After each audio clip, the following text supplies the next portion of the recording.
الحمد للہ وکفا وسلام علی عبادہ الذین اصطفى اما بعد فاعوذ باللہ من الشیطان الرجیم بسم اللہ الرحمن الرحیم وما خلقت الجن والانس الا لیعبدون۔ اللہ تبارک و تعالیٰ نے ارشاد فرمایا کہ ہم نے انسان اور جناتوں کو اپنی عبادت کے لیے پیدا کیا۔ یہاں ایک سوال یہ پیدا ہوتا ہے کہ عبادت کا مقصد کیا ہے؟ انسان کے پیدا کیے جانے کا مقصد ہے اصل عبادت کرنا، اور عبادت کا مقصد کیا ہے؟ اور یہ سوال اس لیے پیدا ہوتا ہے کہ مسلمانوں کی جو بھی عبادتیں ہیں، نماز روزمرہ کی عبادت ہے، زکوٰۃ سال میں ایک بار ہے، رمضان کے روزے سال میں ایک بار ہے، قربانی ایک بار ہے، حج زندگی میں ایک بار ہے۔ جب یہ عبادتیں وقتاً فوقتاً آتی ہیں تو سوشل میڈیا میں دوسرے بھی ذرائع سے اس کے جو کچھ مقاصد بیان کیے جاتے ہیں ان کو مادیت سے جوڑ دیا جاتا ہے، دنیا کے نفع اور نقصان سے جوڑ دیا جاتا ہے۔ ایسے موقع پر ہمارے لیے سمجھنا بہت ضروری ہے کہ ان عبادتوں کا مقصد کیا ہے۔ مثال کے طور پر ابھی یوگا دن منایا گیا، ہر طرف دیکھیے یوگا یوگا یوگا۔ تو اس میں بعض لوگوں نے کہا کہ بھائی ہماری نماز میں بھی تو یوگا کی طرح ہوتا ہے۔ اگر کوئی آدمی نماز اچھی طرح پڑھے تو جو یوگا کے مقاصد ہوتے ہیں وہ ورزش کے مقاصد نماز میں بھی حاصل ہو جاتے ہیں۔ جب کبھی ڈائٹنگ کی بات آتی ہے تو ہم یہ کہتے ہیں کہ صاحب روزے میں بھی تو اس طرح ہوتا ہے، آدمی کو مشق کرائی جاتی ہے، معدے کے یہ فائدے ہوتے ہیں، بھوکا رہنے سے کیلوری ایسے گھٹتی بڑھتی ہے، یہ چیز کنٹرول رہتا ہے، بلڈ پریشر اس طرح ہوتا ہے، شوگر اس طرح ہوتا ہے، اور روزہ رکھنے سے جسمانی یہ فائدے ہوتے ہیں۔ قربانی، ابھی قربانی کا موسم، قربانی کا مہینہ ہی چل رہا ہے، ذی الحجہ، اور 2-4 دن میں قربانی ہونا ہے۔ اس میں بھی دیکھیے گا کہ ایک پوسٹ بڑی گشت کرتی ہے ہر سالوں میں کہ قربانی کے فوائد کیا ہیں، مقاصد کیا ہیں۔ اس میں یہ ہوتا ہے کہ قربانی کے ذریعے سے معیشت کو کتنا بڑا فائدہ ہوتا ہے، اور سب کو، یعنی خالی اس میں مسلمان نہیں بلکہ ملکی معیشت کو کتنا فائدہ ہوتا ہے کہ پہلے کسان نے جانور پالے، پھر اس نے آ کے بیچا تو منڈی میں آئے، کسانوں کا فائدہ ہوا، پھر یہاں آ کر کے بکے اور ان کی قربانی ہوئی۔ تو بہرحال اس میں بھی کچھ تاجر حضرات ہوتے ہیں جو صرف اسی موسم میں یہ کام کرتے ہیں، وہ بھی کچھ کما لیتے ہیں۔ ایک تو پالنے والے نے کمایا، پھر وہ تاجر جس نے آ کے بیچا اس نے کمایا، پھر اس کے بعد قربانی ہوئی، پھر قربانی کے بعد گوشت غریبوں میں تقسیم ہوا تو غریبوں کا فائدہ ہوا، کھال ان مدرسوں میں پہنچی تو مدرسوں کا فائدہ ہوا، پھر اس کے بعد یہ کھالیں جب ٹینڈیوں میں گئیں تو وہاں ٹینڈیوں کا چکا گھما اور وہاں یہ فائدے ہوئے، اور اس کا اربوں خربوں جو ہے وہ اس کا فائدہ بتایا جاتا ہے کہ صاحب گویا یہ سمندر میں ایک طوفان آ جائے، اسے معیشت کے ایک طوفان آ گیا، ہماری قربانی کی وجہ سے وہ معیشت نے چھلانگ لگائی کہ اتنے لوگوں کا فائدہ ہوا۔ پھر کھال سے الگ اور ہڈی سے الگ اور بالوں سے الگ اور گوشت سے الگ، تو اس طرح ہم نے ہماری رقم نکلی ہے، وہ پوری جگہ پر پھیلی ہے، اور ایک گویا ایک انقلاب آ گیا معیشت کے اندر۔ بہت سے لوگ اس کو اس نظر سے دیکھتے ہیں۔ اسی طرح کی کچھ چیزیں حج میں بھی ہیں، لیکن ساری عبادتوں کا صرف ایک نمونہ پیش کرنا ہے، مقصد سب کی تفصیل کا نہیں ہے۔ تو یہ کچھ ہوتا رہتا ہے کہ جب بھی کوئی عبادت آتی ہے تو ہم اس کو فوراً ادھر جوڑ دیتے ہیں، اور یہ ہماری سب سے بڑی غلطی ہے۔ شاید ہماری بھول یہ ہو کہ اس کے ذریعے سے ہم مخالفین کی زبان بند کر دیں گے، منہ بند کر دیں گے، انہیں کچھ کہنے کا موقع نہیں ملے گا کہ صاحب دیکھیے آپ اعتراض کرتے ہیں، دیکھیے یہ فائدہ ہوا، قربانی سے یہ فائدہ، اس سے یہ فائدہ، اس سے وہ فائدہ، اور اس طرح ہم مخالفین کی زبان کو بند کر دیں گے، ان کے اعتراضات کو بند کر دیں گے۔ لیکن مخالفین کی زبانیں اور اعتراضات نہ بند ہوئی، نہ قیامت تک بند ہوں گی۔ وہ تو آپ کچھ بھی کہتے رہیں، ان کو اعتراض کرنا ہی کرنا ہے۔ حضور علیہ الصلوۃ والسلام کے زمانے سے اعتراض ہوتا رہا، ادھر سے نہیں، ادھر سے نہیں، کوئی نہ کسی عنوان سے اعتراضات ہوتے رہیں گے۔ تو اب کیا ہم دفاعی پوزیشن میں ہر ایک کے اعتراض ہی کا جواب دیتے رہیں، یا ایک سچی بات، ایک سچا پیغام ان کو بتا دیا جائے کہ اصل مقصد یہ آپ کے سمجھ میں آئے تو، نہ آئے تو آپ کے لینا دینا۔ ہمارا اپنا یہ عقیدہ ہے، مسلمانوں کا اپنا ایک عقیدہ، اس پر وہ مطمئن ہے، دوسرے کو سمجھ میں آئے تو ٹھیک ہے، نہیں سمجھ میں آئے تو اپنا خوش رہے۔ لوگوں نے نہ جانے کیسے کیسے عقیدے بنا رکھے ہیں، اس کی بھی تفصیل کا موقع نہیں، لیکن مسلمان تو کبھی نہیں کہتے کہ صاحب جبر کے طور پر، ٹھیک ہے کسی کی مرضی اپنی ہے، لا اکراہ فی الدین، اسلام میں کوئی اکراہ زبردستی تو ہے نہیں۔ کوئی کہتا ہے مرنے کے بعد مٹی ہو جانا ہے، ٹھیک ہے بھائی آپ خوش رہیں، اپنا مٹی ہو جانا ہے۔ کوئی کہتا ہے کہ صاحب مسلمان کا آواگمن وہ پہلے تھا، پھر بندر پیدا ہوگا، بلی ہوگا، پھر اپنے کرم کے اعتبار سے چینج کرے گا، ٹھیک ہے بھائی آپ کا اپنا عقیدہ ہے۔ ایسے مسلمانوں کا عقیدہ ہے، تو ہمارا عقیدہ مطمئن ہے۔ کسی دوسرے کو ہمارے عقیدے پر دو ہی شکلیں، یا ہمارا عقیدہ صحیح ہے یا غلط ہے۔ اگر وہ ہمارے عقیدوں کو غلط سمجھتا ہے تو وہ ہم کو غلط سمجھ لے، اس کا کوئی نقصان نہیں ہمارے اس عقیدے سے، حوروں کے تعلق سے جیسے باتیں چل رہی ہیں۔ تو اگر غلط سمجھتا ہے تو ٹھیک ہے بھائی غلط، اور اگر صحیح سمجھتا ہے تو اس کے سوچنے کی بات ہے پھر۔ تو بہرحال یہ عبادتوں کے تعلق سے یہ چیزیں جو آتی رہتی ہیں، اس تعلق سے ہمیں اسلامی نقطہ نظر کیا ہے، اسلامی نظریہ کیا ہے، یہ ہمیں سمجھنے کی ضرورت ہے۔ ورنہ ہمیشہ دفاعی پوزیشن، ڈیفنس کرتے رہیں گے۔ ایک آدمی سوال کرے گا، ہم اس کا جواب دیں گے، پھر ہم اسی طرح رہیں گے۔ لہذا ایک اپنا اسٹیٹمنٹ بالکل کلیئر بیان کر دینا چاہیے کہ یہ مقصد ہے۔ ظاہر ہے کہ عبادت کا مقصد کیا ہوتا ہے، اللہ کی رضا، یہ تو تمام عبادتوں میں ہے، لیکن الگ الگ بھی کچھ مقاصد ہیں۔ اچھا ایک عجیب بات یہ ہے کہ جہاں ہم عبادتوں کے مقاصد یا عبادتوں کے فوائد بیان کرتے ہیں، وہاں شریعت کچھ اور کہتی ہے، اللہ تعالیٰ کچھ اور کہہ رہے ہیں، ہم لوگ کچھ اور کہہ رہے ہیں۔ کہیں بھی قربانی میں اللہ نے یہ بیان کیا کہ اس میں معیشت کا فائدہ ہوگا، کہیں بھی روزے میں قرآن حدیث میں یہ بیان کیا گیا کہ اس سے تمہاری صحت اور کیلری، تمہارا ڈائٹنگ سارا سسٹم صحیح ہوگا۔ تو یہ ایسا کیا ہے کہ شریعت تو کچھ اور کہتی ہے۔ ہاں اگر شریعت میں کوئی مقصد بیان بھی کیا گیا تو وہ بھی مقصد روحانیت کے تعلق سے ہے۔ مثال کے طور پر نماز کا مقصد اگر اللہ نے بیان کیا یا نماز کے فوائد بیان کیے، تو یہ نہیں بیان کیا کہ تم یوگا کی پورتی ہو جائے گی، اس میں تمہاری ہیلتھ بن جائے گی۔ یہ ایک الگ بات ہے کہ کسی بھی عبادت میں جسمانی نقصان نہیں ہے، وہ ایک الگ موضوع ہے۔ لیکن اگر تھوڑا ہو بھی جائے تو ہمیں کیا، ہمیں تو جو اللہ تعالیٰ کہہ رہے ہیں وہ ہمیں کرنا ہے۔ تو اللہ نے جو بیان کیا ہے وہ کیا، یا ایھا الذین آمنوا استعینوا بالصبر والصلاۃ ان اللہ مع الصابرین۔ اے لوگو تم اللہ سے مدد حاصل کرنا چاہتے ہو، اگر تم استعینوا اللہ سے مدد تم طلب کرنا چاہتے ہو تو صبر اور صلاۃ کے ذریعے سے تم ان اللہ مع الصابرین۔ تو اللہ تو یہ بیان کرتے ہیں کہ اگر اللہ سے تمہیں کوئی چیز مدد حاصل کرنی ہے تو نماز اور صبر اس کا بہترین ذریعہ ہے۔ یا ایھا الذین آمنوا کتب علیکم الصیام کما کتب علی الذین من قبلکم لعلکم تتقون۔ اگر تم یہ روزہ ہے فرض ہے، لیکن کاہے کے لیے، تاکہ تمہارے اندر تقوی پیدا ہو جائے۔ تو اللہ تو مقصد بیان کر رہے ہیں کہ تمہارے اندر تقوی پیدا ہو جائے، اور ہم مقصد بیان کر رہے ہیں کہ صاحب ہماری جسمانی صحت صحیح ہو جائے گی، بلڈ پریشر صحیح ہو جائے گا، یہ صحیح ہو جائے گا، وہ صحیح ہو جائے گا۔ تو یہ مقاصد کا فرق ہے۔ شریعت نے جو مقاصد بھی بیان کیا اس میں مادیت اور دنیاوی نفع کی طرف توجہ نہیں دلائی، بلکہ ان میں بھی آخرت کی فکر، انسان کی روحانیت کی اصلاح کی طرف توجہ دلائی گئی ہے کہ یہ کرو گے تو تمہاری روحانیت کا یہ فائدہ ہوگا، تم اللہ سے جلدی قریب ہوگے، تمہارے ساتھ یہ ہوگا، یہ ہوگا، یہ ہوگا۔ بلا شبہ نماز سے جسمانی فائدے بھی ہیں، لیکن کہاں یوگا کہاں نماز، ہمیں سے کیا لینا دینا۔ آپ اگر سنت کے مطابق نماز پڑھیں گے تو بہت سے فوائد ہیں، لیکن ان فوائد کو ہمیں بیان ہی نہیں کرنا، کیونکہ وہ ہمارا مقصد نہیں ہے۔ حاصل ہو تو بھی کرنا، نہیں حاصل ہو تو بھی کرنا ہے۔ روزے سے فوائد حاصل ہوتے ہیں، لیکن فرض کر لیجئے اگر نقصان بھی ہے تو کیا ہم روزہ نہیں رکھیں گے؟ اگر آج میڈیکل سائنس یہ کہتی ہے صاحب روزے سے یہ نقصان ہے، جسمانی اعتبار سے، تو کیا ہم چھوڑ دیں گے؟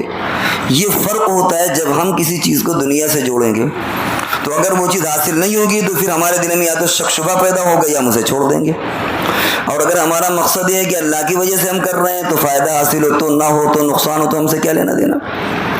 اور یہ کیا حقیقت نہیں ہے کہ اگر آپ 14-16 گھنٹے کا روزہ رکھیں گرمی میں، پیاس کی شدت کی وجہ سے آپ کے اندر ایسیڈیٹی کا اضافہ ہوتا ہے، جسمانی کمزوری موجود، کیا یہ حقیقت نہیں ہے؟ تو کیوں ہم کہیں کہ صاحب بہت فائدہ ہے؟ بات تو یہ ہے کہ ہمارا نقصان ہے تب بھی ہم کو رکھنا ہے، کیونکہ روزے کا مقصد یہ نہیں ہے۔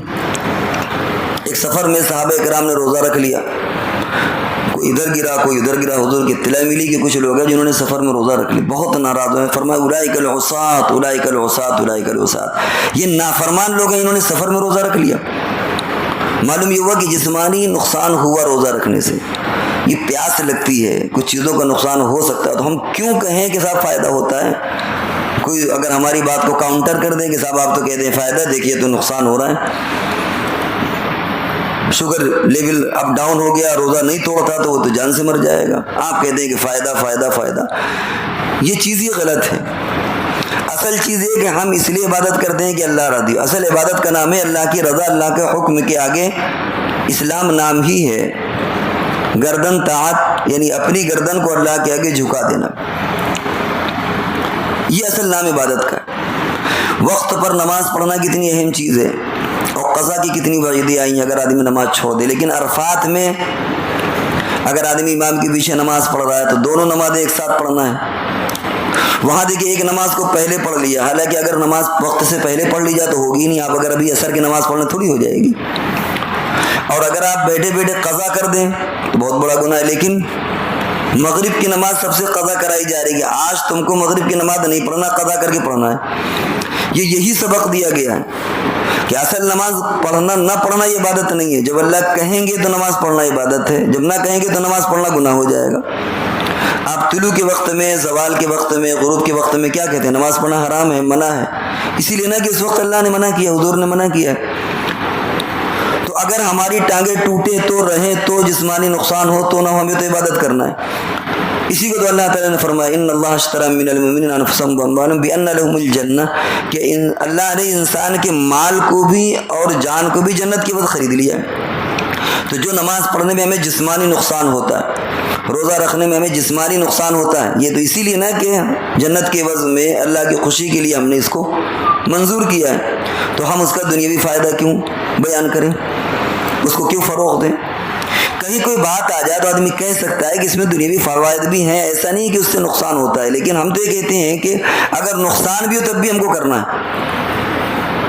یہی قربانی میں بڑا اعتراض ہوتا ہے، آپ اکنومک کا چکا گھماتے ہیں اور جو معترضین ہیں وہ نقصان کا پہیہ گھماتے ہیں کہ صاحب کتنا نقصان ہو گیا، صاحب ایک گھر میں ایک ہی جانور کر لیتے، نہ کرتے تو کیا ہوتے، ایک ایک گھر میں 20-20 30-30 ہزار کی قربانیاں ہو رہی ہیں، اگر سارا پیسہ بچا لیا جاتا تو امت کا کلیان ہو جاتا، اتنے یتیم بچے پڑ جاتے، اتنی بیواؤں کا گھر بس جاتا، یہ ہو جاتا، غربت ختم ہو جاتی۔ یہ کاؤنٹر کیسے ہوا کہ آپ نے فوائد بیان کیے، دوسرا نقصان بیان کر رہا ہے؟ جب آپ ترکی بدرکی آپ لڑتے رہیے، ڈیبیٹ کرتے رہیے، آپ سیدھا سیدھا کہیے کہ بھائی ہم تو اس لیے قربانی کرتے ہیں کہ اللہ کو حکم ہے، گوشت کھایا جائے تو کرنا ہے، پھینکا جائے تو کرنا ہے۔ کیا سابقہ امتوں میں ایسا نہیں رہا؟ بھئی سابقہ امتوں میں، پچھلی امتوں میں کیا تھا؟ قربانی کریے، جا کر کے جنگل میں یا پہاڑ میں جا کر کے رکھ دیجئے، کھانے کی اجازت نہیں ہے، آسمان سے آگ آئے گی جلا لے گی اس کا مطلب قبول ہے، وہیں پڑا رہے گا سڑ جائے گا اس کا مطلب منظور نہیں اللہ کو، لیکن قربانی کا گوشت کھا نہیں سکتے آپ۔ پچھلی امتوں کے ایسے واقعات حدیث سے ثابت ہیں۔ تو کیا معلوم ہوا کہ اصل قربانی ہم اس لیے کہہ رہے ہیں کہ اللہ کی مرضی، اللہ نے کہا ہے ہم کو، ہمارا گوشت بچے تو سڑے تو اس سے کیا لینا دینا، ہم مادی فوائد بیان کریں گے دوسرا نقصان کر دے گا کہ دیکھیے اتنا نقصان ہوا، اتنا گوشت پھینکا، اتنی سری پھینکی، اتنی منڈی پھینکی گئی، چاہے تو بھیجا نکال لیا جاتا، دل زبان کھا لی جاتی، ہر عام موسم میں کھایا جاتا ہے، بقرعید میں پھینک دی جاتی۔ تو ہم ہمت کر کے ایک بار جو اصل مقصد ہے وہ بیان کرنا چاہیے۔ یہی حال پھر حج کا آ جاتا ہے، جب آپ حج کی فوائد بیان کریں دوسرا آدمی کہے گا صاحب کتنا بڑا نقصان ہوگا اس سے، کانپور یعنی یوں پورے اگر ہندوستان سے 1-2 لاکھ لوگ گئے ہیں اور ایک آدمی نے اگر 4 لاکھ روپے خرچ کیا اور 2 یا 4 لاکھ گئے تو اس کو ملٹی پلائی کریے، 2 لاکھ کو آپ ملٹی پلائی کریے 4 لاکھ سے تو کتنا ہو جائے گا؟ آدمی کا تو سر پھٹ جائے گا کہ باپ رے باپ اتنی رقم برباد کر کے آ گئے. اتنی رقم میں تو مسلمان معراج میں پہنچ جاتے, سب سے زیادہ مالدار ہو جاتے, لیکن نہ کبھی اس طرح پہنچے ہیں نہ پہنچیں گے. یہ خالی سوچ ہے, کچھ ہونا ہوانا نہیں ہے. قربانی چھوڑ دے تب بھی جہاں ہے وہیں رہیں گے, اس سے کوئی فائدہ نہیں ہے. حج اور عمرہ چھوڑ دیں گے تب بھی جس سطح پر ہے اسی پر کوئی فائدہ ہونے والا نہیں. لیکن اعتراض کرنے والے کیا کہتے ہیں کہ صاحب اتنا اگر کر دیں تو اتنے یونیورسٹیاں قائم ہو جائیں گی, اتنے اسکول اور اتنے MBBS کالج اور اتنے انجینئرنگ کالج اور سارے مسلمان ماشاءاللہ پڑھ لکھ کر کے کہیں سے کہیں پہنچ جائیں گے اگر زکوٰۃ نہ کریں. تو بھائی اس لیے عبادت تو نہیں ہے, اللہ نے ہم سے خریدا اس لیے کہ تو اگر ہماری سوچ یہ رہے گی, ہماری نیتیں رہیں گی کہ ہم عبادت اس لیے کر رہے ہیں کہ اللہ کا حکم ہے, روزے سے ہمیں فائدہ ہو نقصانوں میں کچھ لینا دینا نہیں. ہاں جان سے عبادتیں نہیں مارتی کہ تم جان سے مر جاؤ. دیکھیں نمازیں کتنے لوگ کرسی میں پڑھتے ہیں, شریعت نے اجازت دے دی بھائی دقت ہو کرسی میں پڑھ لو, نہیں ہے تو اشارے سے پڑھ لو, مشقت میں نہیں ڈالنا اپنے آپ کو. لیکن اس کا یہ بھی مطلب نہیں ہے کہ ہم نماز کو یوگا سے تعبیر کریں کہ صاحب یوگا میں جتنے آسن اس سے اچھے آسن تو ہم نماز میں پیش کر دیں گے. آپ آئیے, اس سے ہم تقابل نہیں کریں گے. وہ اپنا خوش رہیں یوگا لیے, ہم سے کیا لینا دینا, فائدہ ہوتا ہے نہیں ہوتا وہ جانے. ہم نماز اس لیے پڑھتے ہیں کہ اللہ کی عبادت کر رہے ہیں, اللہ نے ہمیں حکم دیا ہے. ہو سکتا ہے کہ زحمتیں ہوں, کچی نیند میں صبح اٹھنا پڑے, ہو سکتا ہے کہ ہمیں لو میں دوپہر میں آنا جانا پڑے, ہو سکتا ہے بارش میں بھیگنا پڑے, جماعت کے لیے آنا پڑے, نقصانات ہیں. لیکن ہم عبادت اس لیے کر رہے ہیں کہ اللہ نے ہمیں حکم دیا ہے. ہم قربانی اس لیے کر رہے ہیں چاہے گوشت پھینکا جائے. اور کیا اس سے پہلے بھائی اب ٹھیک ہے سعودیہ میں اگر غریب ملکوں میں کنٹینر میں رکھ کر کے بھیج دیتے ہیں, تو پہلے تو ایسا نہیں تھا. پہلے تو لوگ قربانی کرتے تھے وہی جنگلوں میں چھوڑاتے تھے, کچھ دن بعد کہ وہ سب یا زمین میں دفن کر دیتے. تو اب کوئی کہے تو صاحب 1400 سالہ تاریخ بیکار ہو جائے گی. اگر آپ فوائد بیان کی جا رہے ہیں تو اس زمانے میں جو لوگوں نے قربانیاں کی اور وہ گوشت ضائع ہوا تو کیا ہوگا؟ یہی ہوگا نا کہ صاحب گوشت برباد کیا. تو ہم تو اس لیے قربانی کر رہے ہیں کہ اللہ کی مرضی ہے. ابراہیم علیہ السلام کو تو حکم بیٹے کی قربانی کا تھا, انہوں نے اپنے طور پر گویا تیاری کر بھی لی تھی, وہ تو اللہ کی طرف سے ایک امتحان تھا.